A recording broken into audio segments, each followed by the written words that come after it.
Hello. Hello. हाँ, hello Bhagat ji से साहब। मैं सत्संग आपसे एक बात पूछना चाह रही थी। मेरा बेटा है छोटा वाला। जी। जैसे वो पैसा परमात्मा के अकेला रख जाता है, उपदेशी तो है नहीं वो। हम्म। उपदेशी तो खाली मैं ही हूँ, और वो परमात्मा के मतलब 500 रुपया रख जाता है उनके चरणों में, तो रख लेने दूं या नहीं रखने दूं? रख लेने दो, जब गुरुजी आए तब दे देना, दान कर देना। हाँ, मैं ये वो मुझे भगत जी से कह रही थी, मैंने कि भाई मैंने पूछूं। मैंने कोई कि नहीं, अगर कोई बाहर वाला है, कोई अनुपदेशी है, कोई रिश्तेदार है, उनके तो हमने रखने नहीं है। ना ना, वो बेटा है छोटा वाला, हाँ, वो तो रख अगर देता है। परिवार का ही यदि सदस्य है और यदि अपनी श्रद्धा से वो यदि गुरुजी के चरणों में ऐसा कुछ रखता है, हाँ, कभी कभी दंडवत भी कर जाए। हाँ तो कोई दिक्कत नहीं है। जब परमात्मा आए तो परमात्मा को दान कर देना, और उनको भी थोड़ा ज्ञान सुनने के लिए बोलते रहो। ना समझते तो हैं, मैं पोस्टर लाई एक नीचे लगाया, समझते तो हैं। और मैं जैसे हलवा बनाती हूँ परमात्मा का, तो सबको दे देती हूँ। जैसे किराएदार रहता है उसको भी दे देती हूँ, कोई दिक्कत तो नहीं है। ना ना, जो दे सकते हैं अपने परिवार वालों को, आज तक तो कोई। मालिक की दया से बहुत गलतियां वही, अब आपकी किताब ही पढ़ रही हूँ, 83 पेज पहुंच गई, 84। वो समझ में दिन आ रहा कुछ? बहुत कुछ, बस आंखों से आंसू निकलेंगे। ज्यादा कुछ कहूंगी तो मैं आपसे कि मेरी तो सारी मर्यादा ही खंड कर रही, जो मैं आज तक ठीक ही ना है रही। एम्स से लेके कहीं यहाँ बात रही हूँ, यहाँ बात रही हूँ, बाद में बेहोश, 12 तारीख को बेहोश है के गिर गई थी। तो अरे हम्म। मालिक, मैं तो सारी मर्यादा में ही खंडित है जा रही। अब रिश्तेदार ऐसे, अब उस दिन भी दिवाली से बची रही, मैं नहीं उतरी। जी। सात संगति से आई थी ना बंदास भगत जी यहाँ से। जी। वो अचानक रिश्तेदार आए, मैं नीचे नीचे ही थी, कुछ लेने के मैं जाती ना, पड़ी रहती हूँ जब तबीयत सही ना। वो उन्होंने आते ही मेरे एकदम पैर छू लिए, मैं एकदम, मेरा दिमाग घूम गया, गला लगा लिया और एकदम पैर छू लिए, मैं तो बोल भी ना पाई। अरे मालिक, मैं तो बात ना समझ, मैंने कि मैं पैर नहीं छुपाती, मैंने कि तुमने पैर छू लिए मेरे। मैंने कि मैं सही परमात्मा है। की मैं हूँ, ऐसे बंदी छोड़ की।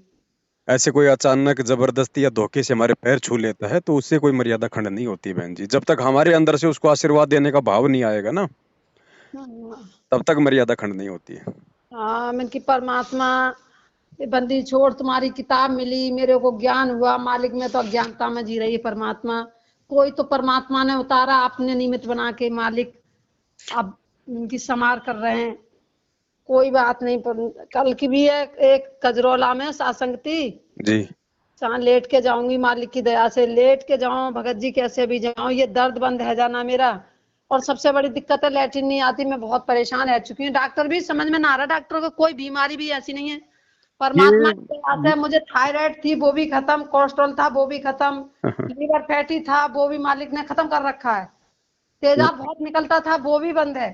बस एक खाली दर्द और ये लैट्रिन नहीं आ रही है, यही दिक्कत है। डॉक्टर को समझ में ना, एम्स में आया, कहीं भी नहीं आ रहा कि क्या है रहा है ये। बहन जी, वर्तमान में जो बीमारियां हैं ना, देखो, डॉक्टर केवल शरीर का रोग ठीक कर सकता है गोली दवाई से। डॉक्टर हाँ, जीव के कर्मों का जो दर्द है, जो रोग है, वो ठीक नहीं कर सकता। कर्मों का दर्द तो परमात्मा ही ठीक करेगा, संत ही ठीक करेगा। हाँ, तो पूरा। अब आपके हाथ में शंका समाधान पुस्तक आ चुकी है। उसको हाँ, पढ़ के जो जो मर्यादाएं अपन नहीं निभा पा रहे थे जाने अनजाने में, अब हम हम्म, अगर उन सब मर्यादाओं को निभाएंगे ना ना, और हाँ तो भगत जी मैं आप पे फोन कर लूंगा। अच्छा, मेरे हस्बैंड है जैसे तीनों टाइम की सुनते हैं। अच्छा, किसी को ज्ञान देने में कोई दिक्कत तो नहीं है? जैसे कोई ज्ञान की खूब बात। दो बहन जी। परमात्मा ने ज्ञान दिया किस लिए? खुद की भक्ति करने के लिए और दुनिया को समझाने के लिए। हाँ, अब मेरे हस्बैंड है जैसे वो ड्यूटी आर्मी में है वे। हम्म। मेरी, अब तो एक रिश्तेदार मेरठ में खत्म भी हो गया, तो अभी मेरे से पूछ रहे हैं कि वो मैं ऐसे ही चले जाऊं, कल संडे है, वैसे तो जा नहीं सकता, उनकी 13वीं फेरवीं होगी, ऐसे ही घूम आओ ना। मैंने कि मुझे डर लग रहा है, मैंने कि मैं पूछ के बताऊंगी कि जाओ ना जाओ, मैंने की भगत जी से पूछ के बताऊंगी। देखो, ऐसा है, वो अभी नाम दीक्षा में नहीं है, ना संकल्प दीक्षा में है। हाँ, वो जाएं या ना जाएं उनकी मर्जी है, लेकिन आपने जाने ना जाने में भी सहयोग नहीं करना। ये भी नहीं कहना कि जी आप चले जाओ मैं नहीं जाऊंगी, उसमें भी सहयोग हो जाएगा। मैं क्योंकि तो जा। आपने उनको आदेश दे दिया कि जी आप चले जाओ, वो भी गलत हो जाएगा। अच्छा अच्छा। आप उनको बोल दीजिए, देखो जी, मेरे तो आप जानते हो कि गुरुजी के नियम है, मैं तो ऐसी जगह पे मैं जा सकती हूँ उठने बैठने के लिए, कोई दिक्कत नहीं है। लेकिन जिस दिन उनका जो 12वां 13वां होता है, उस दिन तो हमारे गुरुजी के सख्त आदेश हैं कि वो उस दिन तो वहां पे भीड़ आएगी, आन उपासना होगी, तो वहां भीड़ में भीड़ करके तो वहां उनका सहयोग करना हो जाता है। वो वैसे तो वो खत्म भी हो गई हैं, 2-3 दिन हो गए उन्हें, मुझे तो पता भी अभी लगी है।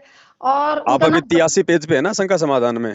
हाँ, थोड़ा व्याकुल। थोड़ा सा और आगे चलेंगे तो इस विषय में पूरी डिटेल है सारी। हाँ हाँ हाँ हाँ, मैं पढ़ रही हूँ, मैं पढ़ रही हूँ, मैंने कि चाहे कितना भी दर्द है रहा, बंदी छोड़, पढ़ूंगी पूरी किताब। वो भी छोटी वाली तो मैंने थोड़ी सी देर में ही पढ़ी, इस पे चल रही हूँ। जी जी। पूरा मालिक का ज्ञान में आपका ज्ञान सुनिए, मेरा रुआ सा खड़ा रहा हर बात पे कितनी हर बात अटूट निकाल के कहिए कि शब्द ऐसी वाणी निकालिए। परमात्मा ने लिखवाई बहन जी, हमारी तो कहाँ औकात थी लिखने की। अरे मालिक है बंदी छोड़। अच्छा वो तीनों टाइम का नित्यनेम भी सुनते हैं, रमेड़ी भी करते हैं। जी। अच्छा कोई ऐप तो उनके अंदर है ना मेरे घर में बच्चों में दोनों बेटा ना उन पर कोई ऐप है। हम्म। और वो भी सुनते हैं। अब मैंने कई नहीं सुना, एक दिन हनुमान जी की और कबीर परमात्मा की सुनिए ना कि मुझे दिखाओ हनुमान जी मुझे बड़ा बता रहे हैं। तो उन्होंने देखा मुझे, उसी चक्कर में भ्रमित कर दिया थोड़ा सा, और उसी में मैं पटक दी परमात्मा ने। वही दाढ़ी मूछ वाली बात आ गई मेरे मुंह में से निकल गई, पता ना उनकी कहाँ से आदेश आया, गुरुजी ने तो पता ना कहीं ना। और मैंने जो भगत जी आपसे कुछ कही है तो मैं गुरुजी के आदेश से मालिक से मैं क्षमा चाह रही हूँ, अगर मेरे मुंह में से कुछ निकल गई है ऐसी कोई बाणी तो मैं हम्म। अपनी ना ना, ऐसा कुछ नहीं है बहन जी, ऐसा बहुत कुछ बड़ी नहीं है। मेरे मालिक मन में दोष आ गया हो आपके प्रति भी कोई बात को लेके तो परमात्मा क्षमा कर देना। ना ना, ऐसा कुछ नहीं। वो तो त्रेता में परमात्मा मुनिंद्र रूप में आए थे, हनुमान जी को अपनी शरण में लिया था, हनुमान जी को सतलोक दिखाया था। और गुरु जी ने कबीर सागर में लिख रखा कि आज हनुमान जी धरती पे भगत बन के भक्ति कर रहा है। हाँ तो सुनते हैं, ज्ञान सुनना है। तो बोले मेरे मुंह में से गाली उली भी करती हैं, यहाँ काम ना करते होंगे कुछ कहना भी पड़ जाता है। देखो वो धीरे धीरे छूटेंगे ना, वो धीरे धीरे। अब ऐसा थोड़ी कि आदमी हॉस्पिटल में चला गया तो एक ही दिन में ठीक हो जाएगा। और सुनना है, ज्ञान तो सुनना है, समझ रहे हैं बात को। हाँ। भाई कोई गाली बात तो ना। भाई गाली तो पहले भी निकाल ही रहे थे। आज यदि ये भक्ति भी करते रहेंगे, सत्संग भी सुनते रहेंगे, छोटी मोटी कोई उनसे त्रुटि भी हो जाएगी तो वो नुकसान तो नहीं होगा जो नुकसान पहले बिना भक्ति के होना था। जब से मैंने उपदेश लिया वो लिया ना परमात्मा का, हम्म। तब तक कितने रमेड़ी चाहे रात को दोपहर को ना मिले रात को सुनेंगे करेंगे जरूर। और कोई भगवान की मालिक की जाने कौन सी रजा ऐसी रही है कि कभी भगत जी उन्होंने कोई चीज ऐसी पहले कर चुके थे अब। और गुटखा हम्म। तो नहीं खाते थे, कभी कभी रिश्तेदारों में जैसे आएगा वो फौजी आदमी के पीछे से तुम्हें पता ही है लग जाती है। तो मैंने कि तुम घर में कोई आ भी जा छू मत लियो। एक दिन वहां लोकर से वो दे रहे, अब चार थे उनके हाथ में, तो वो बैठे उनके घुटने की नस चली गई। मैं बोली तुम इस चीज को दे रहे हैं ना हाथ लगाने, हाथ भी तो न लगाया तो लो उनकी टांग में दर्द उठ गया। मैंने कि जब तुम परमात्मा की शरण सुनते हो ना तो परमात्मा कह रहे हैं इस चीज को मत छुए। इनके बिल्कुल डर गए उस दिन से। अब उस दिन से कहते हैं भाई अपने आप करो जो कुछ करना है, मैं नहीं छूऊंगा बिल्कुल। सही बात। मैं नहीं छू, डर भी गए हैं। मैंने सही कि बात है। बिना डरे, बिना डरे भक्ति भी तो नहीं होती। ना ना परमात्मा की देखो और कौन सी नुकसान तो नुकसान ही है बहन, चाहे कोई जगत का हो चाहे भगत का हो, जो भी ये गलत काम करेगा। क्योंकि शराब को तो चाहे जगत हो चाहे भगत हो, ये किसी ने भी नहीं हाँ छोड़ना चाहिए। हाँ। कर्म तो हम बिगड़ते ही हैं। कर्म तो बस मालिक ने, मैं तो मौत के मुंह में से भगत जी ऐसे आ रही हूँ लौट लौट के, मैं झटका लग रहा है क्यों मैं गलतियां करती रही हूँ। अब किताब पढ़ी में तो भक्ति मुझे तो लग रही है अब स्टार्ट होगी मेरी जो आपकी किताब पढ़ने की शायद। सही बात है बहन जी, बिना जानकारी के हम लोग भक्ति तो कर रहे थे लेकिन वो भाव नहीं बन रहे थे, वो मर्यादा। अब वही हाँ बात है, परमात्मा कहते हैं मटके में ऊपर से पानी डालो, नीचे से छेद हो रखा है, तो कहाँ से वो पानी रुकेगा। वो ही हो रहा था भगत जी कि ऊपर भक्ति में बराबर चम बुखार 103 4 रहा अभी। और इतनी हालत खराब, टाइफाइड भी हो गया अभी 12 तारीख सी बात है, ग्लूकोज चढ़ी 4 बोतलें। और मैंने ये लगाओ किस तरीका से हिम्मत करके परमात्मा की, चाहे मैंने डिब्बा बजा के मुंह से बोल के कैसे मंत्र भी करे, मैंने भक्ति नहीं छोड़ी मालिक की। पर मटका में तो छेद है नीचे। बिल्कुल बिल्कुल बिल्कुल। अब ये जो पुस्तक है ना, ये वो छेद ही रोकेगी बहन जी, ये मर्यादा ही टूटने से बचाएगी। अब जानकारी होगी हमें तो हम क्यों करेंगे गलतियां। हाँ सही में मैं आप देख रही हूँ भगत जी की मैं तो पूरी गलतियां कर रही हूँ। 1 सवा साल की भर्ती भक्ति मेरी ऐसी चली गई मालिक। सही है, मैनेजमेंट वाले हमें कोई चीज बताते नहीं, ना ढंग से नियम बताते हैं, ना कोई ऐसी कोई जानकारी देते हैं परमात्मा के सत्संगों की या ज्ञान की। इनको तो बस ऐसा है, आ जाओ नाम खंड हो गए तो शुद्ध करवा लो, ज्योति पाठ का पैसा दे जाओ, बस निकल जाओ यहाँ से। एक भगत जी आए थे, कहाँ के थे, आप वो सूरदास से हैं, आंखों से यही ने तुमने देखा है उनको। प्रकाश दास जी हैं, भिंड से, मध्य प्रदेश से। हाँ वो आए थे यहाँ, जी आए थे और बोलने की प्रेरणा परमात्मा ने देखो कितनी बढ़िया दी जी। है। बहुत रात को सासंगति का आप एहसास भी ना होने दिया उन्होंने, बहुत अच्छे अच्छे शब्द गाए थे परमात्मा के। मैंने की देखो मालिक की, मैंने भगत जी अकेले बोले मैं अकेला कब चलता हूँ, मेरे साथ तो परमात्मा चलते हैं। बिल्कुल सही बात। बहुत प्रेरणा दे रखी है उनको भी, मैं कह रही फोटो भी लाई थी खींच के, मैं बच्चों को दिखा रही थी। मैंने देखो मालिक की। सही। मेरे भगवान आए हुए हैं, मानो इनको। तो एक बच्चे ने नीचे लगा रखा है बरामदे में, एक मैंने बड़ा कैलेंडर यहाँ लगा दिया, एक सामने लगा दिया। चलो मान सब रहे हैं परमात्मा। देखो जी, गुरु जी बंदी छोड़ कब लेंगे, ये मालिक के आदेश है। हाँ, समय आने पे लेंगे परमात्मा, हाँ ऐसी हाँ। बात नहीं है ना। भगत के बच्चों देखा को है भी जी। क्रेडिट मिलता है। हाँ, जब मेरे यही नंबर है, मैं विक्रम, तुम तो जानते हो, उनकी बहन ही बोल रही हूँ। ठीक है बहन जी, ठीक तो है। मैं सोच रही, गाड़ी तो घर खड़ी है भगत जी, इकडे ले जाना, बेटा है ना बाहर गया है बेंगलोर ना, तो कोई मैं बात। इनकी देखती हूँ बस, उसमें लेट उठ के चली जाऊंगी, जाऊंगी जरूरी है। भगत पवनदास भगत जी हैं, जी तो जी देख रहे हैं गाड़ी की व्यवस्था कर रहे हैं कि अगर ना तो गाड़ी करके ले जाएंगे गजरौला। मैंने कहा चलो, जहाँ की भी थोड़े धोरे की मैं कर लूंगी, परमात्मा आगे की करेंगे तो आगे ही साथ संगति करूंगी। पर जब भी मेरे घर में कोई जुड़ेगा भगत जी, आप आओगे, मैं साथ संगति, जो मेरे चाहे हस्बैंड जुड़ जाए, कभी भी हो, 2 साल में, 4 साल में, 6 साल में, मैं कराऊंगी आपसे ही भगत जी।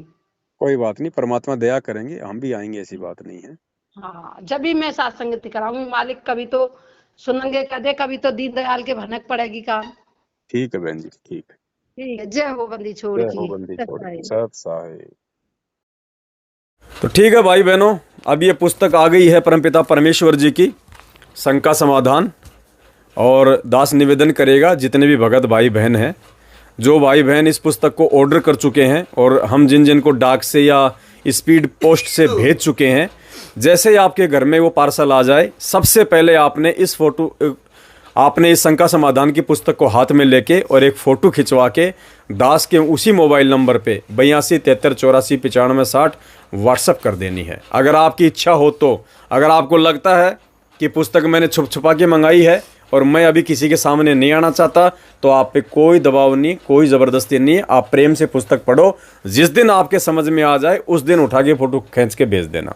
बाकी जो भाई बहन सीधे तौर पे साथ संगति से जुड़े हुए हैं, जिनको हकीकत का पता है, वो भाई बहन ज़रूर पुस्तक के आते ही सबसे पहले अपनी फ़ोटो खींच के मुझदास को व्हाट्सअप करें, ताकि ज़्यादा से ज़्यादा भगत समाज में इसका प्रचार प्रसार होगा।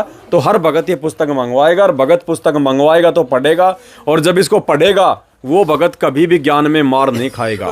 आज मैनेजमेंट हम भगत आत्माओं का फ़ायदा सिर्फ हमारी अज्ञानता के कारण उठा रहा है, कि हमारे को जानकारी नहीं है, नॉलेज नहीं है, हम छोटी छोटी बातों के लिए हम उनके ऊपर आश्रित हैं, और वो ज्योति पाठ का आदेश दे दे के हमारे को लूट रहे हैं।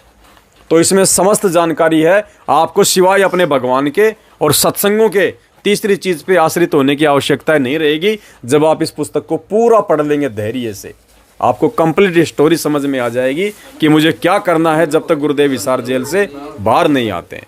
बस इतनी सी दास की प्रार्थना है।